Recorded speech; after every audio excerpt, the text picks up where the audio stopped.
এক রাজার মনে কোনো সুখ ছিল না। সেই রাজা তার রাজ্যের একজন প্রজাকে দেখে খুবই হতবাক হলেন, কারণ তার তেমন কোনো ধনসম্পদ ছিল না, কিন্তু তাকে দেখে মনে হয় সে পৃথিবীর সবচাইতে সুখী মানুষ।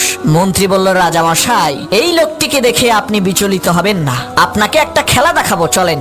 মন্ত্রী কি করলো, একটা ব্যাগ সেই লোকটির ঘরের দরজার সামনে রেখে আসলো। অবাক করা বিষয় হলো, তার পরের দিন থেকে সেই লোকটির মনে কোনো সুখ নেই। রাজা বলল, মন্ত্রী, তুমি সেই ব্যাগের মধ্যে কি দিয়েছিলে যার কারণে সেই লোকটির মনের সুখ শেষ হয়ে গেল? তখন মন্ত্রী বলল, রাজা মশাই, আমি সেই ব্যাগের মধ্যে 99টা স্বর্ণ মুদ্রা দিয়ে ব্যাগের উপরে লিখে দিয়েছি এই ব্যাগে 100টি স্বর্ণ মুদ্রা আছে। লোকটি ওই 99টি স্বর্ণ মুদ্রা পেয়ে খুশি না হয়ে সেই মিথ্যা একটা স্বর্ণ মুদ্রা খুঁজতে খুঁজতে তার খুশিকে শেষ করে ফেলেছে। শোনো মুসলমান, আমরা ওই লোকটির মতোই আল্লাহ তাআলা যে 99টি নিয়ামত আমাদেরকে দিয়েছেন তার শুকরিয়া আদায় না করে মিথ্যা একটা স্বপ্নের পিছনে ছুটে বেড়াই।